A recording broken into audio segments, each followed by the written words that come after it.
ഇന്ന് അവൻ പടിയിറങ്ങുകയാണ്. ഇന്ത്യൻ വ്യോമസേനയുടെ ചുണക്കുട്ടിയായിട്ടുള്ള മിഗ് വിമാനങ്ങൾ ഇന്ന് ഇന്ത്യൻ വ്യോമസേനയുടെ വിട പറയാൻ പോവുകയാണ്.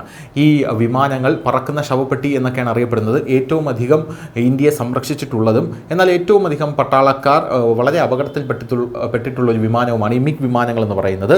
ഈ മിഗ് വിമാനങ്ങൾക്ക് ഔപചാരികമായിട്ടുള്ള വിടവാങ്ങൽ നൽകിയ ശേഷം ഈ വിമാനങ്ങളെ നമ്മുടെ സേനയിൽ നിന്ന് എടുത്തു മാറ്റാൻ പോവുകയാണ്. അപ്പോൾ ആ ഒരു സാഹചര്യത്തിൽ ഇനി അടുത്തത് മിഗിന് പകരം ഏത് വിമാനമായിരിക്കും നമ്മുടെ വ്യോമസേനയിൽ ചേരാൻ പോകുന്നത് എന്നുള്ള ചോദ്യത്തിന് മിഗിനെക്കാട്ടിലും വലിയ ശക്തനായിട്ടുള്ള ഹിന്ദുസ്ഥാൻ എയറോനോട്ടിക്സ് ലിമിറ്റഡിൽ നിന്ന് 97 തേജസ് MK-1A യുദ്ധവിമാനങ്ങൾ വാങ്ങുന്നതിനായി 62,370 കോടിയുടെ കരാറിൽ പ്രതിരോധ മന്ത്രാലയം ഒപ്പുവെച്ചതായിട്ടുള്ള റിപ്പോർട്ടുകളാണ് പുറത്തു വരുന്നത്. ഈ വിമാനങ്ങൾ 2027-28 മുതൽ വ്യോമസേനയ്ക്ക് ഡെലിവറി ചെയ്യാൻ തുടങ്ങും. കൂടാതെ പഴയ MiG-21 വിമാനങ്ങൾക്ക് പകരമായിരിക്കും ഇത്. തേജസ് 64% തദ്ദേശീയമായി സാങ്കേതികവിദ്യ ഉൾക്കൊള്ളുകയും മൾട്ടി റോൾ ഫൈറ്ററായി പ്രവർത്തിക്കുകയും ചെയ്യും.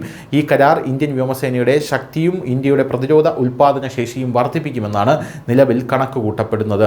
പ്രതിരോധ മന്ത്രാലയവും ഹിന്ദുസ്ഥാൻ എയറോനോട്ടിക്സ് ലിമിറ്റഡുമായി 62,370 രൂപയുടെ കരാർ ഒപ്പിടുന്നു എന്ന് പറയുമ്പോൾ അത് ചരിത്രപരമാണ്. ഇന്ത്യൻ വ്യോമസേനയ്ക്കായി 97 തേജസ് യുദ്ധവിമാനങ്ങൾ കൊണ്ടുവരണം. പോരാത്തതിന് വ്യാഴാഴ്ച കരാർ ഒപ്പിട്ട് കഴിഞ്ഞു.